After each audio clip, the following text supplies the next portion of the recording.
personally, having to go into an office and be blindfolded and lose your mind for 4 to 6 hours as a claustrophobic person actually gives me anxiety. So, so far the clinical populations of these studies, they're certainly broadening their patient population, but it is fairly limited to people who are relatively sound in mind and have a good foundation, whether it be financially or professionally.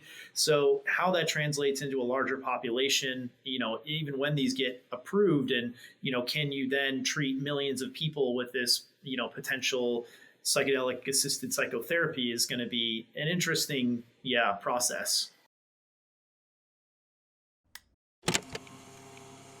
Ladies and gentlemen, all of you freaks, mutation.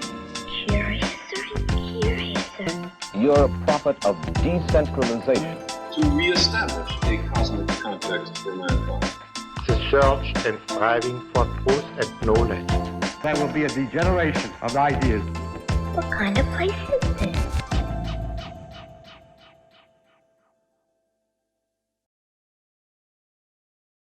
Two, one. Hey everybody, this is Jason Wilson with the Isn't Life Curious podcast. And today I'm really excited to continue our mini-series called Serious About Psychedelics. Today I'm joined by the co-founders of Psilera Bioscience. You just heard them introduce themselves. But Jackie, Chris, thanks so much for being willing to come on the podcast today. Yeah, thanks for having us. Likewise.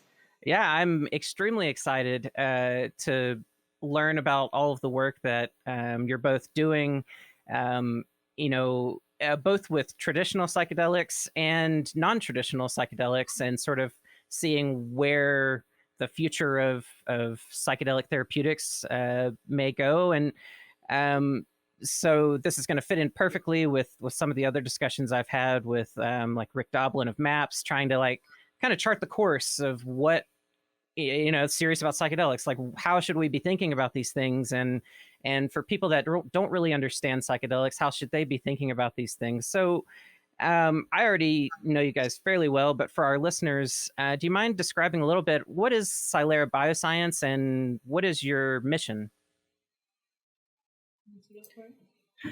So Psilera was co-founded by myself and Jackie. We both have PhDs in organic chemistry, but more specifically natural products chemistry. Yeah. So our background, we spent about 8 collective years in the cannabis industry, another natural product.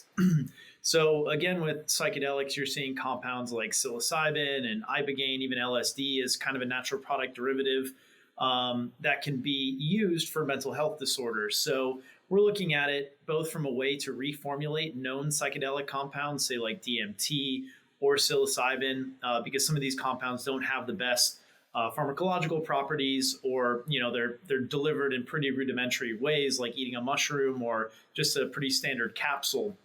So we can tailor the delivery of these compounds much more effectively now that we have kind of 21st century tools in order to deliver these compounds into the body. And whether it be a psychedelic dose or a sub-psychedelic or microdose. And we can target different neurological disorders and indications by doing this. We're also developing new psychedelic analogs that can be used potentially to reduce some of the psychedelic effects or side effect potential of these compounds, but also retain some of the broad serotonin activity and target disorders like Alzheimer's, dementia, or even substance abuse. Yeah, and that actually launches so well into one of the first things I wanted to ask you, which is, as a natural products researcher, when you're kind of stepping into this world of psychedelics, and particularly in mental health too, so we are talking about psychoactivity and everything. What are some of the, and you've already highlighted some of them, but what are some of the primary challenges that you're dealing with in wanting to work with these substances? And I saw recently that you got DEA approval for clinical trials with DMT, psilocybin, and psilocin, so we definitely have to talk about that. But do you mind kind of educating our listeners about kind of some of the hurdles you have to jump through, and the pharmacological side, as you mentioned, kind of what you're having to wrangle in order to have these things be kind of accepted as medicines? Yeah, I definitely think that some of the biggest hurdles initially are always finding the best places to actually be able to do this research and who you're going to work with, who, what some of the best collaborations might be, and really just understanding and making sure those working with you have a similar understanding and motivation that you do to really try to bring this to patients in a more patient-driven way. I think that was probably one of our initial biggest hurdles, even though that's multiple things. Then once you finally really start to understand, okay, these are the people we really want to work with, they have similar ideals to us, and everybody, kind of has different specialties that will help complement everything we want to do, then it starts to jump into sort of the more traditional hurdles of, okay, we have to make sure everything's pretty safe. And thankfully, there's already been a lot of data on a lot of these things for a long time to really show a lot of the safety profiles. Then you really want to look at maybe animal models, or what are you specifically trying to target? And that question is not a trivial question. And I think a lot of times, it's kind of just thrown out there, oh, this is going to target depression, or this is going to target anxiety. And sometimes those terms are just kind of thrown out as if that's just sort of the decision you made when you jumped out of bed. But when you're really trying to decide what you're targeting and what indication and what thing you really want to treat, there's so many options out there. And if there's anything that we learned in natural products drug discovery for a long time, was just about anything can be useful if you really just find sort of its place. Yeah. You really have to kind of find that purpose. And a lot of these compounds weren't made to treat humans, right? They were made in nature for other reasons. And finding the optimal place for that in medicine it's difficult. It takes a lot of effort, whether it be through animal studies or then through patients. And you have to then study it with patients who have those conditions. And so it's a very long process, and you have to do a lot of different things to really find where these things might fit. Thankfully, we're in the 21st century, so there's been a lot of technological advances to help streamline some of these processes and help make that a little bit easier. But yeah, we're kind of right in the beginning sort of trenches of that in the preclinical and research and development stages, and then just now really transitioning more into the clinical side, which, we hope a lot of that stuff will be a little bit more streamlined just because of some of the safety and maybe even the recent COVID stuff happening so quickly. We hope that raises awareness that trying to tell someone to wait 20 years for life-changing treatment is kind of a long time. So we hope that a lot of those things will change and help make some of those hurdles maybe a little bit less intense. And if, that wasn't challenging enough, all the things that Jackie said, these are still Schedule I substances for the most part. Mm-hmm. So obtaining the ability to research them, at least within the United States, is much more challenging than other jurisdictions, whether it be in Europe or the Caribbean. Even Canada has some a little more lax laws than there are in the US. So we're thankful to be working with the University of South Florida and, working under their DEA license to obtain these compounds for research purposes. And then, continuing to do our clinical development with scheduled compounds and in collaborations with other universities. And, obviously compliance is kind of key when you're in clinical trials and trying to develop a drug, but it is a little bit more complicated when you're dealing with a scheduled compound like these are. But our hope is over the next few years, you're looking at MDMA, which is in a phase 3 clinical trial, psilocybin in a phase 2 clinical trial. The efficacy so far looks very promising. So, if these Schedule I compounds then are shown to have medical potential, that can make the barriers to doing research and clinical trials much easier, which, certainly is something that would be beneficial for everybody. Yeah, absolutely. And what has kind of drawn you towards the focus on mental health? So for me, it was much more personal, I think, as it is kind of with everybody we tend to talk to in this space. They kind of have their own stories and their own reasonings for doing things. So I grew up around a lot of addiction, especially alcohol addiction, but other substance abuse. My father's a veteran that has had, issues there, but even later in life actually ended up developing a rare form of frontotemporal dementia that can start even as early as your 50s. So really trying to, between all of those things kind of throughout life, and then having that suddenly come up in the last 5 to 10 years of some of his struggles with dementia. And I don't think I had realized, at least through the drug discovery process, just how little we know about the mind and the brain and just the psychiatric conditions that we just still don't really understand, the medications behind them, and how horrible and harsh. I mix those things together. That's a great word. Right, because I also, my sister, one of her partners in the past, she had extreme epilepsy episodes around the time of some like hormonal shifts and pregnancy and that sort of thing. And so obviously hormones and other things can really change a lot, and your mental state as well. And so when watching her go through so many different kinds of medications just to try and help her with epilepsy was just terrifying. The amount of just mood swings, and it was intense. And so that really was what drew me originally to cannabis, for obvious reasons there with epilepsy and other things. And then as I started to get into that realm, really realizing, okay, but there's still so much more, even just to the consciousness side, trauma, everyone's mentality is, so much different. And saying that a lot of people are going to have depression in the future and trying to sort of make that statement to me that's not all of it. The human condition alone is always going to lead to people struggling at some time in their life, whatever it might be mentally. And so at least me, that was really my huge drive, was that there's just so much unknown. And we're kind of at the point now where we don't really have an excuse for why it's unknown.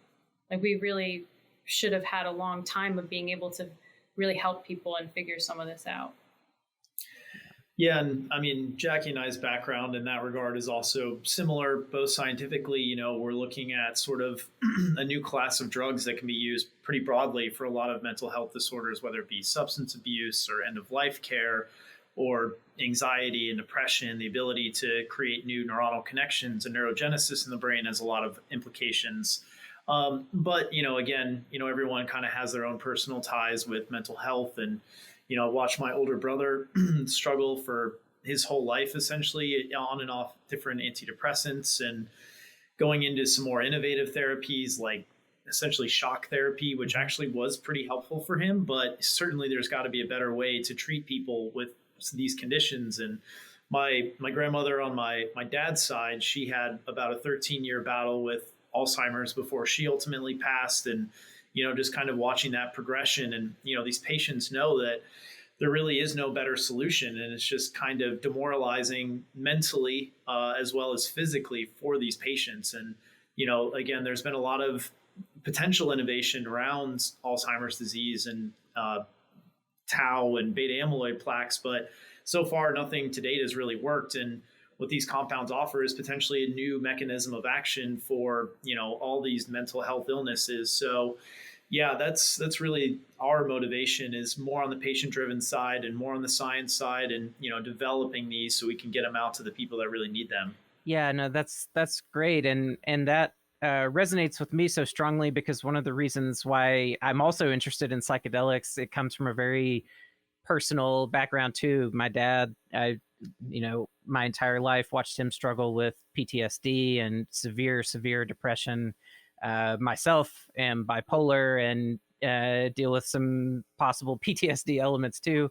And so it's something that's, I've tracked for a long time. And like, my dad now is in ketamine therapy, which has been fascinating to watch because he's tried literally every major antidepressant, antipsychotic that's on the market, has been through the ringer, because he started seeing psychiatrists in the 80s. And basically went through the entire, unraveling of psychiatric medicine, and to see, basically nothing work. And then to see him go through a few really intense ketamine sessions and come out of it feeling totally different and seeing the world totally different. That was I already knew the potential, but to see it firsthand. And I know ketamine is sort of this unique thing that's often referred to as a dissociative, but it certainly is also psychedelic. And so, yeah, I'm right there with you. And I'm glad to know that you have a personal connection to this, because I think when people, especially right now, when they hear about companies getting into the psychedelic space, just like there was and is in the cannabis space, There's a huge sort of IP land grab race going on right now. A lot of big businesses trying to figure out how to make money off of psychedelics and the rising hype.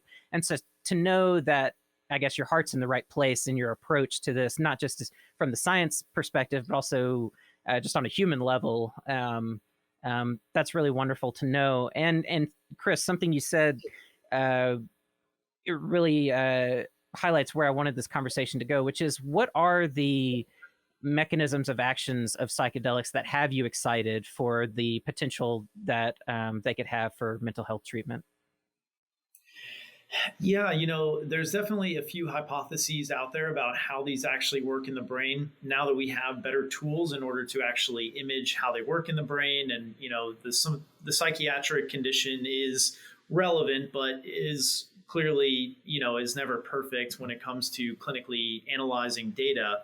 So one of the main reasons or ways that psychedelics work is they disrupt the default mode network. So anyone who's not engaging in a conversation or a particular task, they typically have pretty introspective thoughts about themselves and, either past, present, or future.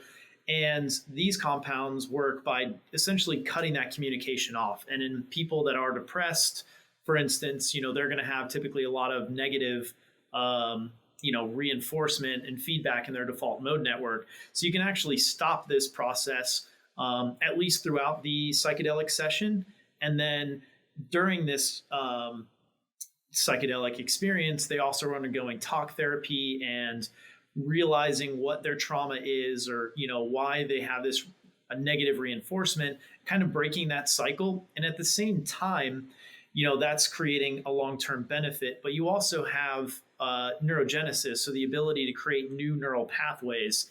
So there's a pretty well-known scatter plot or dot plot now with some of the research done at Johns Hopkins University.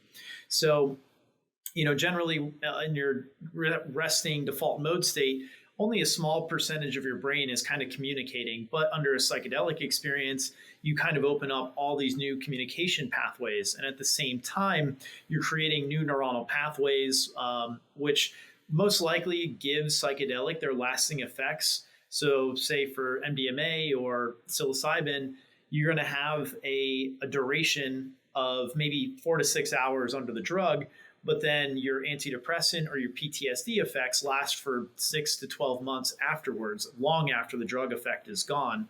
So, these are kind of the two main reasons of why psychedelics work. And, that's kind of understanding now. And I do think we'll have a better clarity. And, I think it's going to be hard to kind of get to the root of consciousness, which I think is sort of... Uh-oh. Sorry. No worries. Keeping our emotion activated lights here. So yeah, I think there's a lot of opportunity to reinforce some of what we already know. And, with consciousness, that's going to be a very tough one to analyze, because, even just having a human analyze the data, you're imparting your own bias on it. And that kind of gets to the root of consciousness problem in itself. So certainly still a fascinating area of research. Yeah, absolutely. Yeah, you're highlighting the hard problem of consciousness. So how do you get outside of it to study it?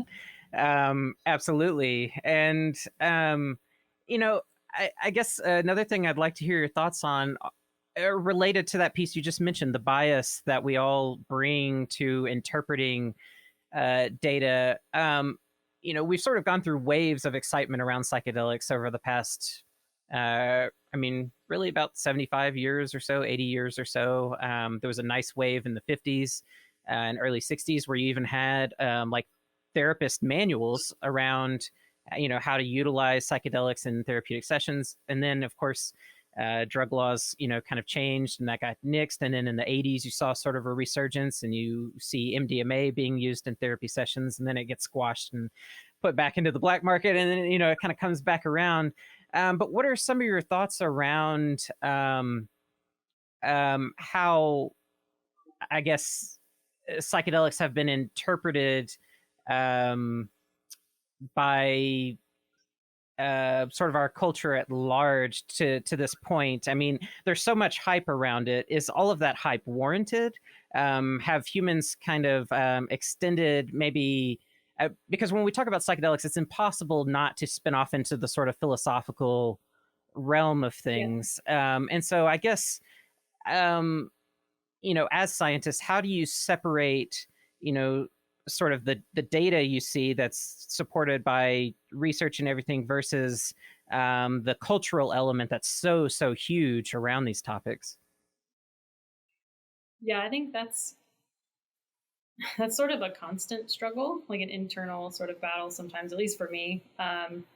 There are still aspects of science that aren't perfect, obviously, just like anything. And there's books called How to Lie with Statistics. Yeah. I mean, it's a thing, right? And so I think that for us, it's really a matter of we have to look at the things that we do have the most confidence in and the most data we might have, and then make sure we're using those things and just to back up anything new we might be doing. And that's honestly the only way that you can really try to back up the scientific side. But when you're then trying to correlate back to cultural or philosophical or other aspects, there's really no bridge there. We don't have anything in science that tells us, well, this is consciousness. Right. We don't have anything in science that says I can go and look at this protein in your brain and that's your ego. Like that just doesn't really exist. And so I think, thankfully, if you go back a few hundred years, philosophy and science were very intertwined. And so I think if you try to come at it with more of that Renaissance mentality of, well, we can start to use some of the philosophical side and use some of the more cultural side to help guide what we're doing in science to some extent. And then when we need those sort of robust scientific models to make sure something is safe long-term or standardized or efficacious, then we use it for that purpose. But especially us as natural products chemists, I mean, our whole background is finding things in nature, like where nature's already done the work. And most of the time, how were we told where to go in nature? Usually that's by indigenous populations or medicines that have been used for thousands of years, or whether it's Chinese medicine or otherwise.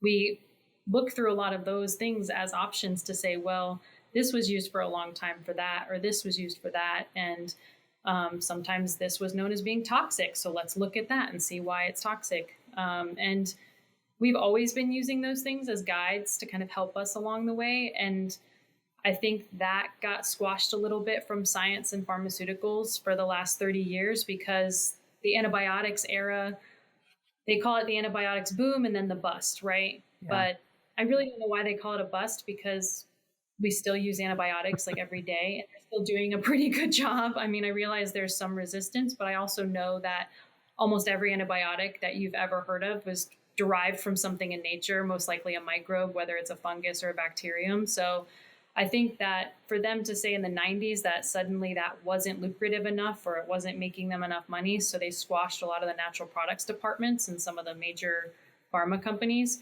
that really was such a painful thing for especially this type of industry and for mental health, when so much of the backgrounds used to help us with that was from nature, and it was from more of the indigenous backgrounds and the historical context and that sort of thing. And trying to blend all of those in the best way we can to then come up with a solution. And, I mean, we do synthesis, like we absolutely also do synthetic products.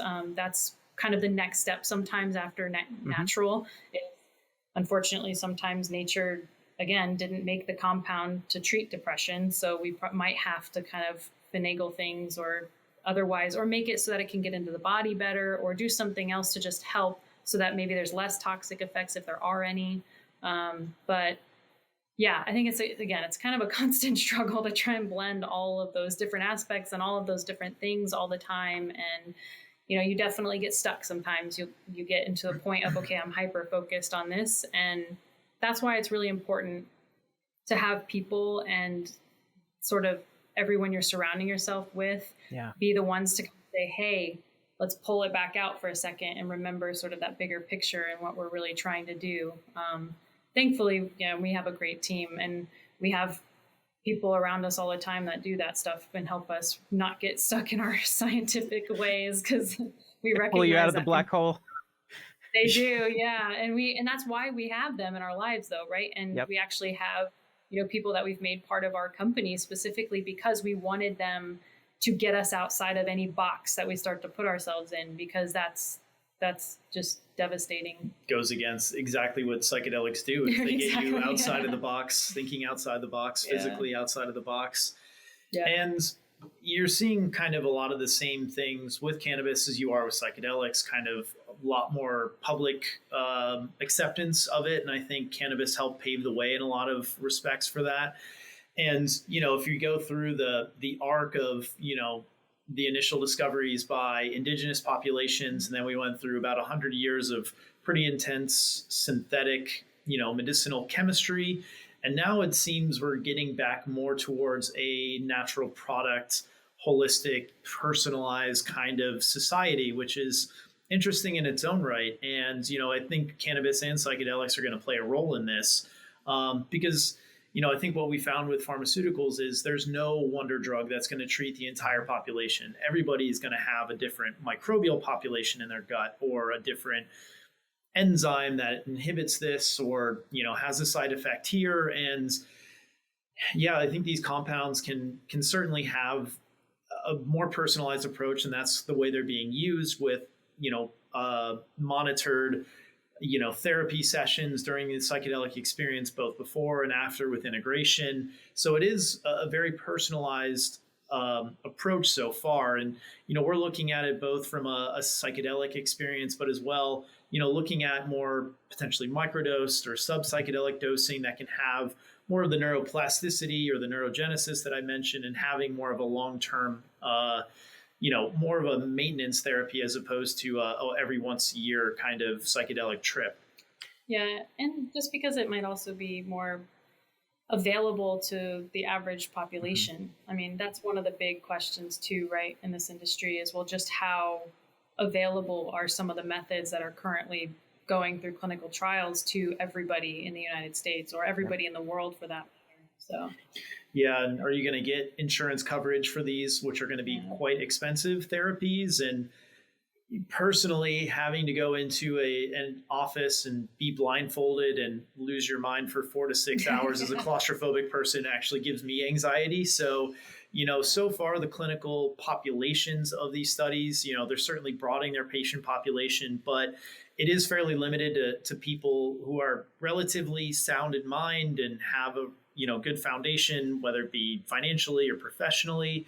So how that translates into a larger population, even when these get approved, and, can you then treat millions of people with this, potential psychedelic assisted psychotherapy is going to be an interesting, process. Absolutely. And some of the things you're touching on is exactly what I think about as far as, thinking about someone like my dad, what sort of treatments, what forms would they have to take for him to feel comfortable, trying them, and I mean, ketamine, that was a huge step for him of like, nothing else has worked. Why would this work? And, and it took some explaining of the neurogenesis stuff and other aspects for him to be like, okay, there's something different here. Let's try it. And now he's really glad he did, but I think about, people like that don't come from a background of like drug experimentation. He didn't experiment with psychedelics in his 20s or anything, doesn't have, and just isn't interested. Like, that's just not his thing. And that's going to be the case for a lot of people. And so I think sometimes, especially, like I said, with the cultural element around psychedelics as it is, and it's like this in cannabis too, that sometimes people get so caught up in wanting to maintain the traditional, sort of like shamanistic type, experience, and that's really the only way to get value out of these things. And, I'm always on the side like, well, that would never work with my dad. Like, that just would not work. And nor would you get the FDA to approve that. And so, so we have to look at other ways to approach these things. So spinning off of that, I have a couple of questions. One is, leading away from the traditional psychedelics, what are some of the things you're working on in regards to like manipulating these molecules in certain ways to try to address some of these issues so that they're more accessible to a broader population. And then to follow that up, I also want to just ask you how you think about the word psychedelic, and in the context of, Alexander Shulgin really started this, but I mean, the toolbox for psychedelics is just exploding, and you guys are part of this. And just like with the word cannabinoid, the term itself seems to be evolving substantially to something way bigger and broader and different than kind of how it was initially thought of. Psychedelic was initially defined as like a mind manifesting substance. And so now we're talking about engineering compounds that are very similar in molecular structure to traditional psychedelics, but maybe don't have the sort of hallucinogenic effects and that sort of thing. So we'll just spin off from there. How are you approaching this concept of making psychedelics more accessible, and what does the word psychedelic mean to you now compared to maybe in the past when you first kind of started thinking about it? Yeah, I think on the psychedelic side, I even struggled with that, like you mentioned in cannabis, because it was kind of like they interchanged the word psychoactive and psychedelic and hallucinogenic and all of these things sort of interchangeably as if they were all meaning the same thing all the time. And I don't know if I've really come across the perfect definition of what psychedelic means. But I know for me, especially since I also know what pharmaceuticals are already on the market that are still psychedelic based on what we would consider the definition to be as just psychoactive.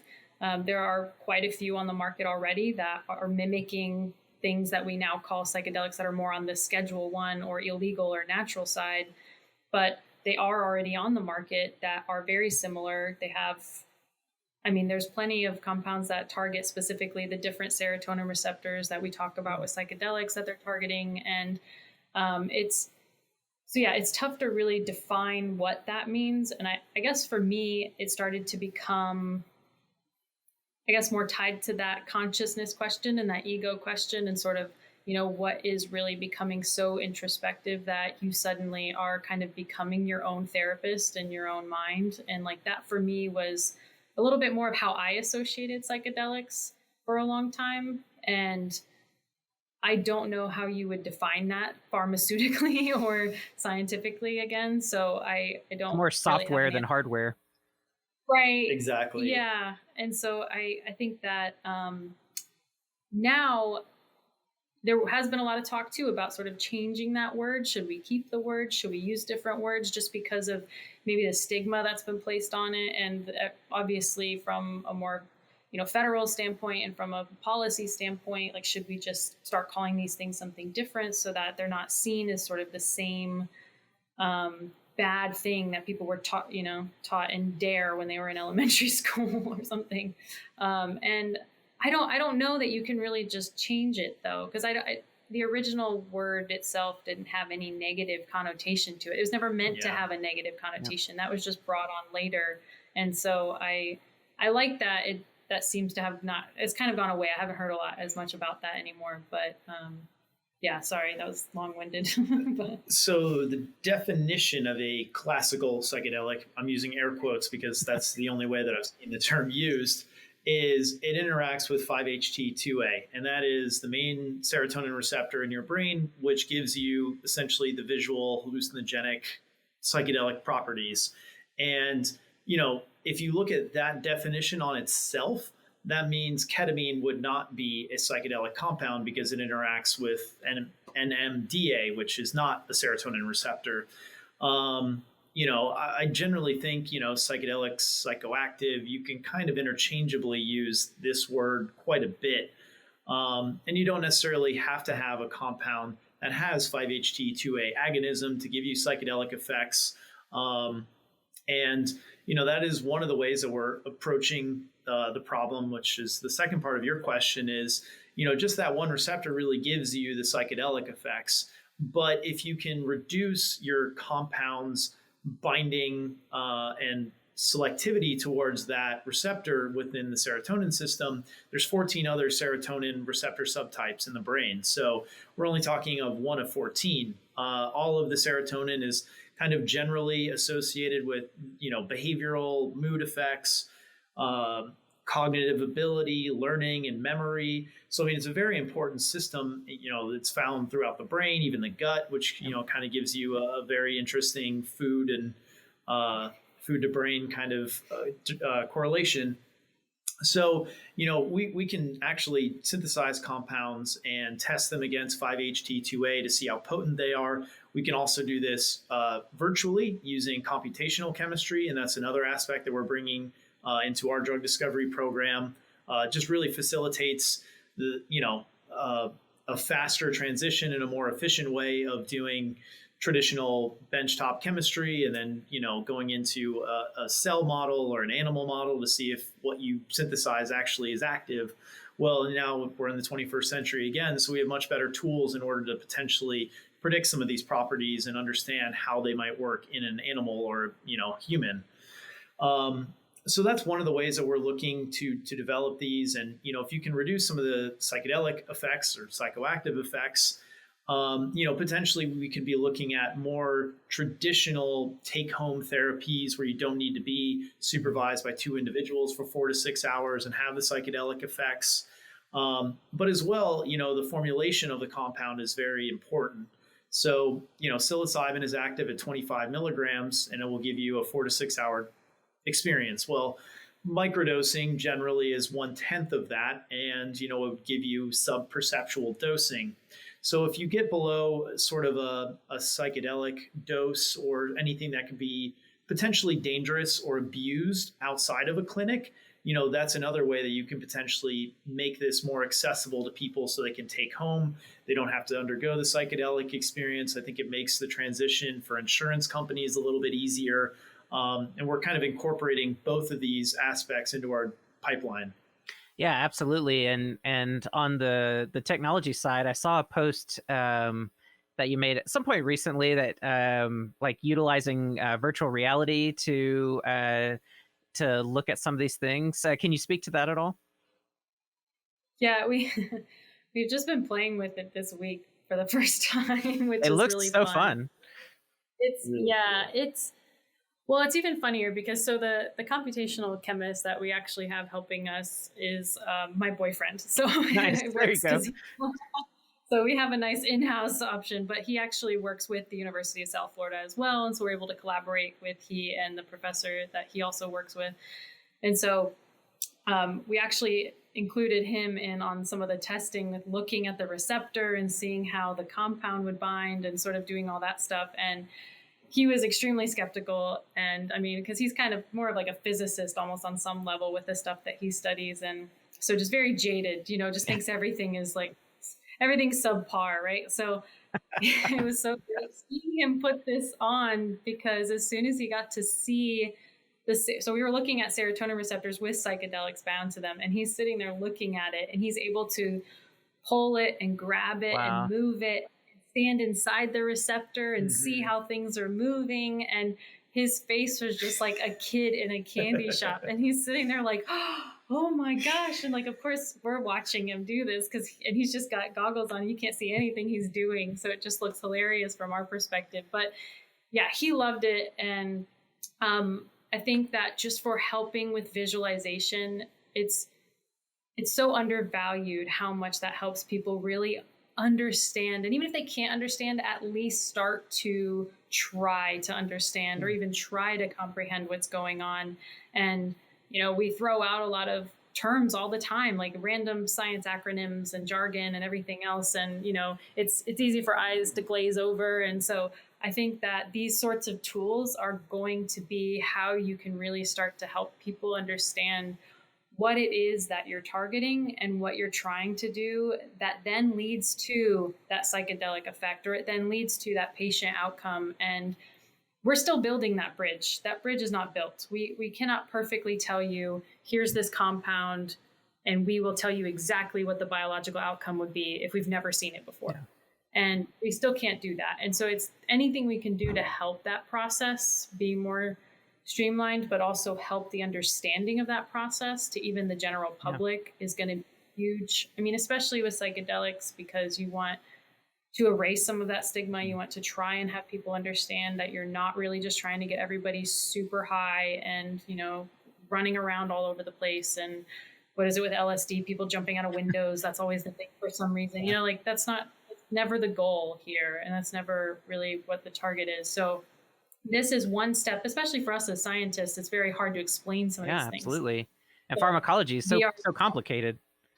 Yeah, exactly. So I think that's a huge step in the right direction of really trying to help visualize it. And it'll even help our in-house teams. I mean, telling a synthetic chemist, hey, this is why you're building this molecule is one thing, but showing them why they're building that molecule is just a completely different experience. And it just, yeah, again, it's a huge help with understanding comprehension. Well, yeah, the comprehension piece is so important because what you're highlighting is that for people to understand things, it's not so much about trivial knowledge, you know, and that it, like, as an educator, experiential learning, I mean, that is the best way to get people to understand. And it doesn't always matter that they understand the details as long as the core concept clicks and you know, and they're able to use that in a practical way. And a tool like this, one reason it gets me so excited is because of, I mean, one, helping people understand, but also that understanding can translate to trust.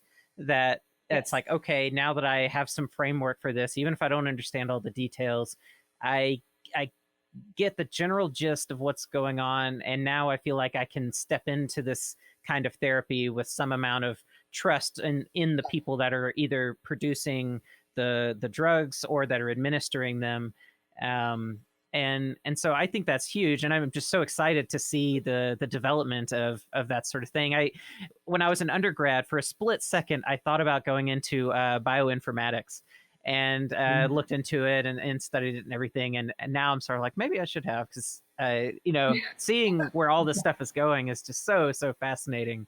And super exciting that, you know, I'm glad you recognized that piece of it, that how it can help people overcome some of those hurdles, overcome stigma, recognize it as a very legitimized thing, despite our gaps of knowledge.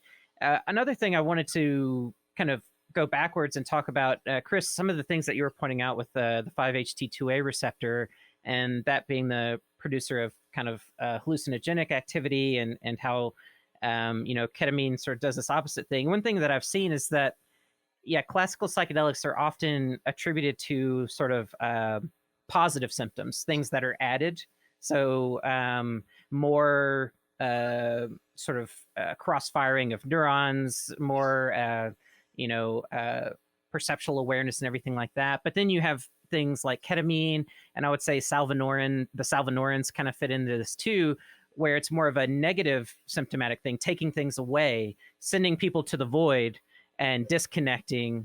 And it's sort of they're sort of like opposite ends of a spectrum of what I would say psychedelic experience with different underlying pharmacologies, which I find super fascinating. Because like salvinorin A, it's like more interacting with a certain opioid receptor subtype, and then like you mentioned with ketamine, the NMDA, and so it's when I think about psychedelics and kind of how things are evolving, I think it's kind of funny to me that ketamine is sort of leading the way in this, you know, sort of like, well, we'll just unplug your brain and see what happens, and see the positive effects from that, because that's easier than plugging your brain in, you know, sort of on hyperdrive and getting hit with all these sensory, you know, inputs and everything. And I don't know where I'm going with this rambling, other than I just find it fascinating that there's this sort of positive and negative aspect to the psychedelic experience, that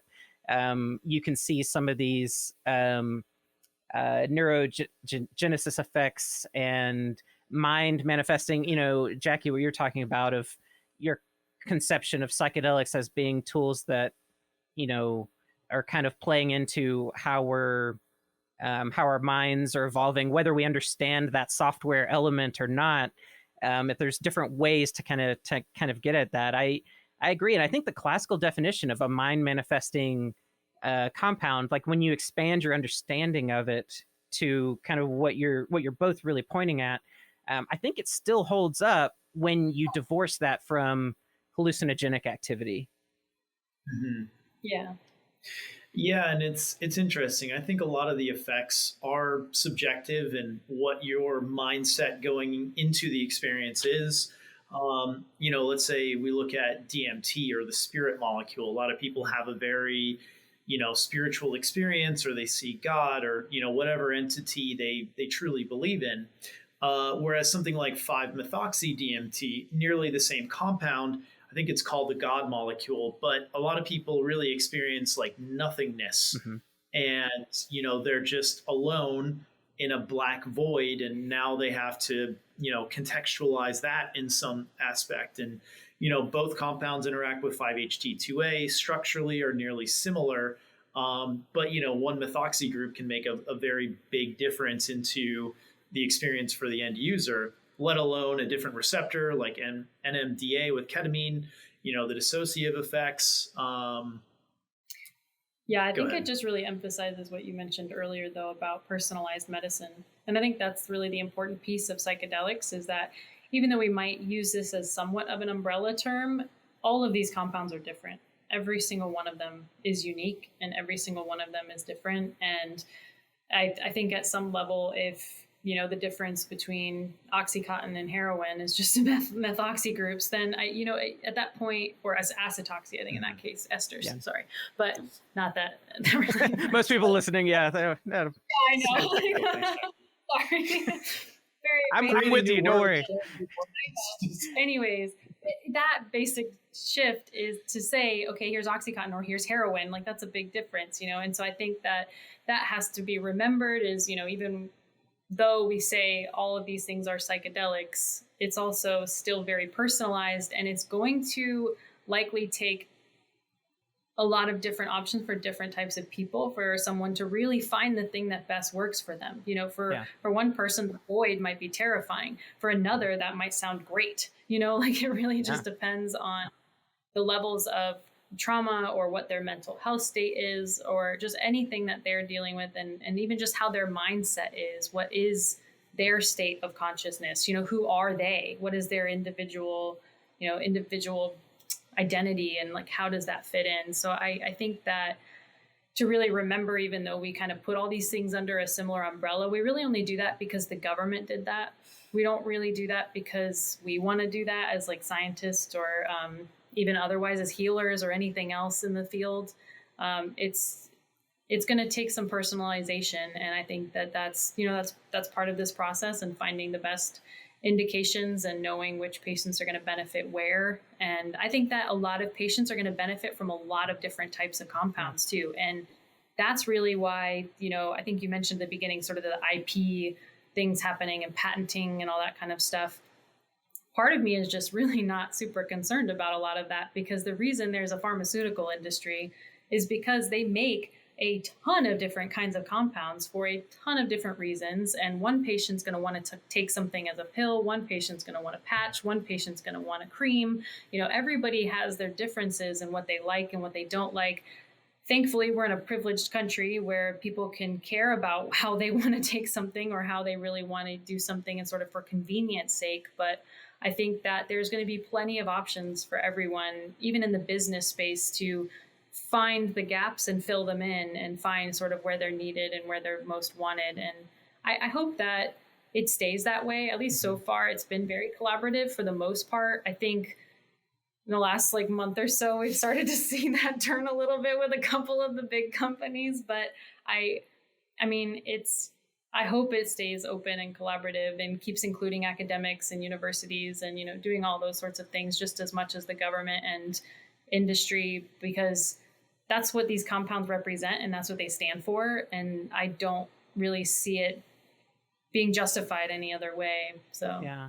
Well, and this segues really well into one of the last things I wanted to talk to you about, which is, you've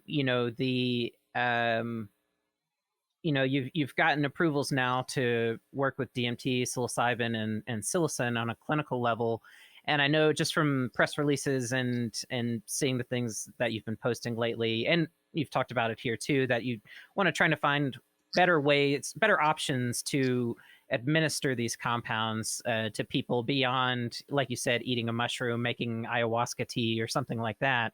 Can can you speak to that at all in whatever level of detail you're comfortable? Like what are some of the sort of exciting possibilities that you see in administration methods of these, more traditional psychedelics?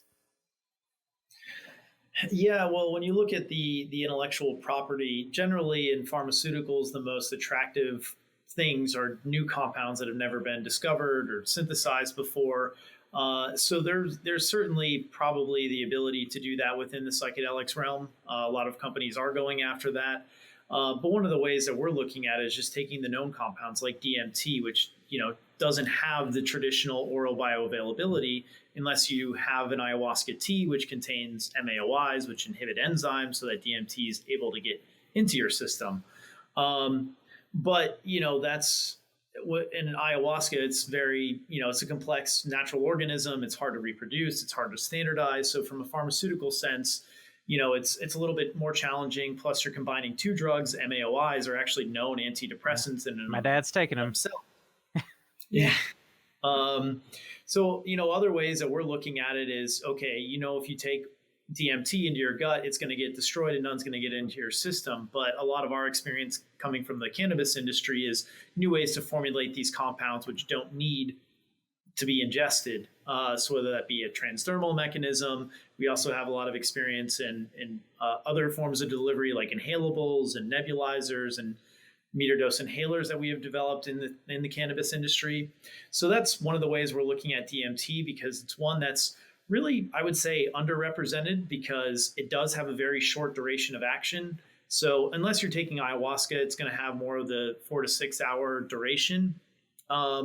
But let's say inhalable DMT, which is probably more commonly used even than ayahuasca, it only lasts about 15 minutes. Yeah. So, from a clinical sense, that's kind of, interesting where if you're under a psychedelic experience for 4 to 6 hours, that's also 4 to 6 hours that you can start to have a bad trip or negative aspects, or you have elevated heart rate. So it's a longer duration that you have those side effects. So looking at ways that we can both reduce the onset and duration or extend it, so we can look at, more long-term maintenance type therapies, especially for things like Alzheimer's disease and DMT's ability to promote neuroplasticity and regrow neurons has been pretty well documented now in mice. And that's one of the clinical trials we're looking to undertake and actually begin enrolling patients by the end of this year with a low dose DMT, and trying to look for some subjective and general tolerability and safety of this therapy. So that's one thing we're really, really excited about. I kind of lost the question. I just kind of No, that's perfect, because I think a lot of people, when you put it in this context, it makes perfect sense. But I don't think anyone's thought about, except for the rare nerds out there like myself that go down these rabbit holes. But I'm sure most people listening have not thought about the idea of DMT patches, or psilocybin, transdermal patches, or things like that. And I've also wondered, in the future of psychedelic medicine, if we will see co-administration with psychedelic compounds to kind of wrangle them in, whether things that might have like allosteric modulation effects on serotonin receptors or something that kind of take the edge off a little bit of some of these kind of more long-lasting psychedelics. That's something I haven't really read into at all, but it sort of makes sense when you just think about how, sort of the path of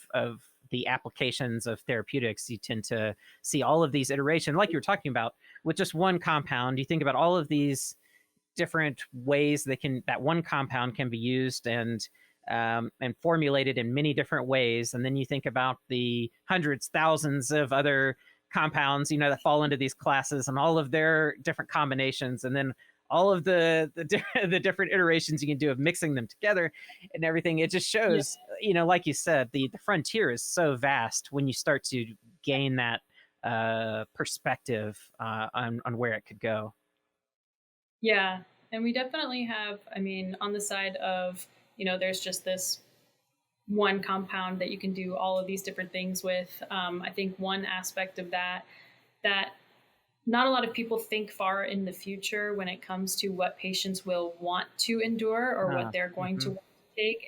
And, that was one of the big drivers behind even DMT. And most of the compounds we're actually developing or working around are based off that scaffold. And so it's a very simple molecule. It's so manufacturing wise, it's pretty easy to synthesize. It's easy to develop. But also when it comes to actually patients, I know so many people who are terrified of needles that that's in a normal situation, they don't like needles and IV, let alone being under a psychedelic experience like DMT or LSD with a needle in their arm. And I guess me personally, especially from the cannabis industry and going from working with products to actually talking to patients and, what things they liked, what things they didn't like.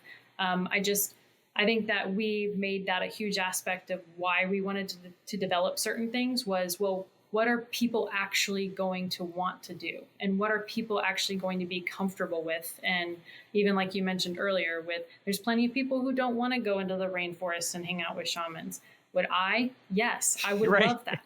But again, most people might not. And my dad, just like yours, is one of them who absolutely would not. And so I think that keeping that in mind and remembering that there's going to be certain things that are really not desirable for people to want to endure is a huge aspect. And I think that even just the pharmaceutical industry in general doesn't always think about that, is even just, when they're trying to develop drugs. And I will say sort of a big other component, which he has some experience with too, is personally is on the end of life treatment care, or especially with cancer patients or terminally ill patients, and really understanding sort of, that area. And that is all about making someone comfortable. That's the point of that whole thing. And so I think that the more you can think about what's going to not scare people away in this industry, the better. Because it's one thing if you're just if someone's in excruciating pain and they need something, anything, they're not going to mind a morphine drip, because they're in so much pain they can't think straight. But in this case, you're talking about people's livelihoods and people's mental state. And most of the time that's centered around people just wanting to be more comfortable with their situation. And so that end product is going to really depend on that. Yeah, absolutely. And I'm glad you brought that up, because we've talked so much about mental health sort of in the context of like depression and PTSD and Alzheimer's and that sort of thing. But the end of life aspect is incredibly huge. And there's been some good research, on just how dramatically effective psychedelics can be in helping people address the process of dying, just what their relationship to it, is. Some people don't really confront death until it's kind of immediately upon them. That's pretty normal, unless you've had a near-death experience or something. And so, how to work through that and sort of prepare and put into context your own life is huge. And I don't know of any other classes of compounds that really, on a pharmacological level, really facilitate such a profound experience. And it's not just for the person going through it, but their families, because that person's experience with death, I mean, everyone is wrapped into that. And to see someone suffer or be afraid, all of that, I mean, I've had my own experiences, family members in hospice and stuff, and it's just heartbreaking when they're not at peace, or they don't, like with Alzheimer's, they don't know what's going on. And so there's also that aspect too. And so, I'm really excited of the potential for these compounds, specifically in that application, the end of life thing. Yeah, and before we got on air, you were talking about Rick Strassman, who's done a lot of research on DMT, and he actually theorized, I don't know if it's yet to be confirmed, that before you die, DMT is actually synthesized in your lungs and then transferred into the brain as a way actually to, as your brain starts having limited oxygen, DMT actually helps reduce some of that oxidative damage. And so essentially, if you're about to die and you get a large flood of DMT, I mean, what better way to kind of, get you ready for that experience so then actually undergo a DMT or other psychedelic experience, because generally these compounds work in the same way. And, a lot of people in the clinical trials so far have rated their psychedelic experience as one of the 5 most meaningful experiences they've had in their entire life. So for someone to, I think everyone should have that ability in order to, kind of come to some rationalization of who they are and where they are and what they want to be. And, some people even have an out of body or ego death or death experience under a psychedelic, and then they get out of it and they realize, that wasn't so bad. And, I think you are starting to see that in Canada, and having the ability for, palliative care and end of life care, I think with psilocybin and mushrooms. And, I think we're starting to see kind of the beginning stages of what that could look like, which is, I think, really, really exciting and really interesting. Absolutely. And I know we've been going for over an hour here. I appreciate you guys being willing to talk with me this long. To start to wrap this up, I guess, considering that this mini series we're doing is serious about psychedelics, and it's, even though we've gotten into some technical stuff, it's geared towards people that maybe are a little cynical, a little skeptical, and trying to understand all of this. If you were to, and each of you take the platform to do this, but if you were to deliver one message to listeners, thinking about someone like my dad or, other people that you both know that are just trying to make sense of all of this, what would be sort of your parting message to those listeners as we wrap up this conversation? I'm gonna go. He's always going to put you on first. I know. I keep making me go, but yeah. Oh man. And you can take a second to think too. I have no problems giving you the space to think. It's kind of a big deal. I mean, I think this is a huge evolution that we're sort of going through in our society, to actually take these chemicals seriously again and to figure out what their appropriate place is.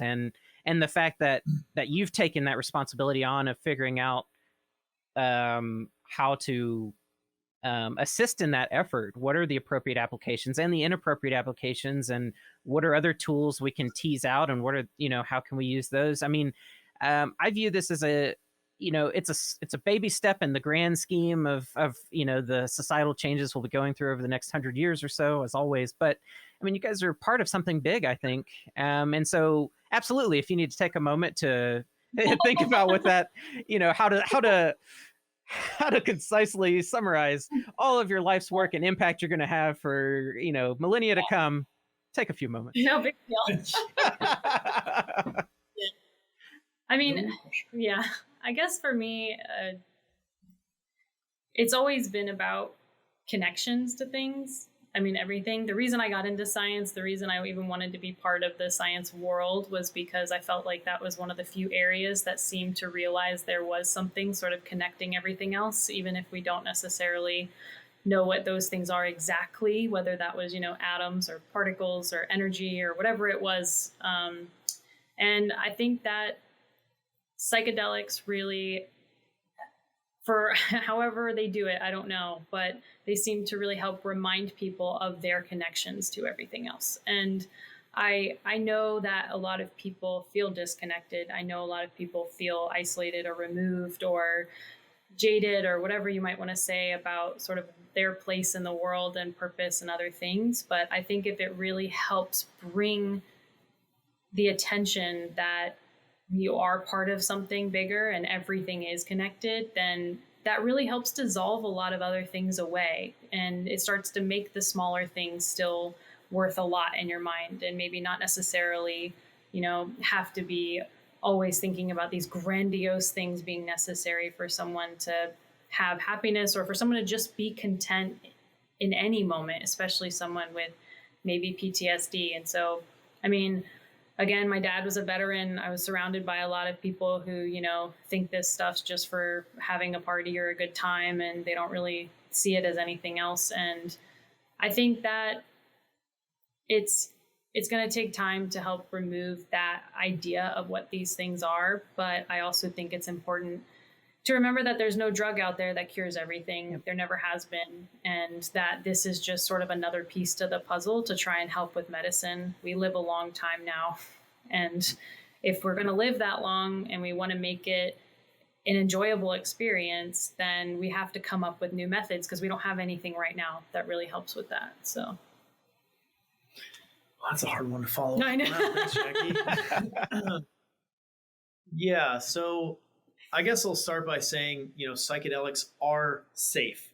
So, when you look at, you can drink enough water to essentially kill yourself, or enough food and sugar that you can do the same. But, up to date, the LD50s of psychedelics are, insane. It's nearly impossible to overdose and kill yourself. And similarly with cannabis. So from a purely safety standpoint, we know that these compounds are safe. And I think you look at a compound like DMT, it's endogenous. It's produced in me and you and everybody else. And it's produced for a reason, surely. We've made it this far. So, why it's there is, obviously a very philosophical question in itself. But, I think we have the potential to really change the way that we think about our relationships with other people, our relationships with ourselves. And this is really, one of the most important questions maybe we can ask ourselves as a civilization is, why these are here, and, how can we utilize them in a way to better our own existence. And, even going back into shamanistic practices, these compounds have been along for thousands of years and have been used by humans for thousands of years for spiritual and religious purposes. And, we're getting back to that same question again is, why this, why now? And, from a scientific perspective, it's really fascinating from a philosophical side as well. And, I think you're going to see more public acceptance, more public acknowledgement and use of it. But, my, I guess, takeaway or take home message would be, use responsibly. If you've never done this before, have somebody with you. If you have used it before, obviously find the right environment to do so. Because it's unlike anything you can probably ever experience. So it needs to be used safely and responsibly, because, from a, what we're trying to do from a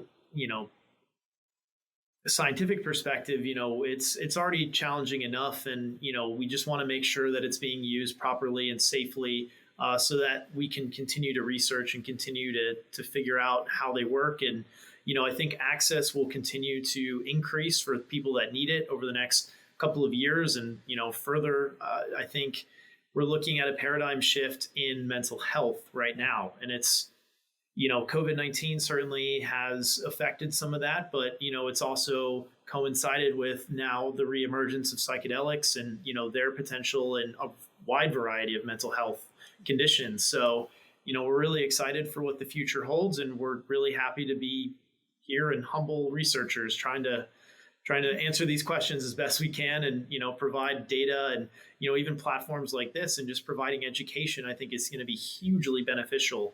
So thank you. Yes, absolutely. And thank you as well. No, I think those were both great, great take home messages. And I completely agree with everything you both said. And I hope everyone listening, my whole goal with this mini series is just to, try to bring the conversation to a mature level, out of the hype, out of the hyperbole, and into, what's really going on, and is there cause for such excitement? I think absolutely yes, there is, and that's been demonstrated not just in sort of historical context, but just talking about like the computational pharmacology stuff, like all these different areas of life are all highlighting that there's a lot of reason to be very excited about the future of psychedelics, and and as humans, we're just in this collective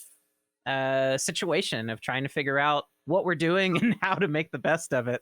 And like you said, yeah, mental health, we are in a huge shift in how we approach mental health. The sort of theories and thoughts of the 80s, 90s, and even early 2000s are washing away as we realize the limitations of things like selective serotonin inhibitors and things like that, that there's just much more going on. And like we touched on, that it's not just a hardware issue, but a software issues. And psychedelics seem to really highlight that really bridging together pharmacology with therapy and showing how when combined in the right way, you can see just dramatic changes off of even just one exposure, which is incredible. So with all of that, thanks so much for the work that you're doing at Psilera. I look forward to seeing the news that comes down the pipeline. I look forward to seeing how clinical trials go, and I have no doubts that we'll see amazing things from you. So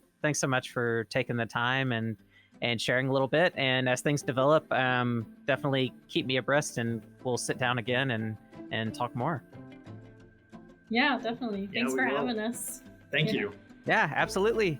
Well, everyone that's listening, thanks so much for tuning in. If you want to learn more about Isn't Life Curious or the Serious About Psychedelics miniseries, just go to isn'tlifecurious.com or seriousaboutpsychedelics.com and you can learn more.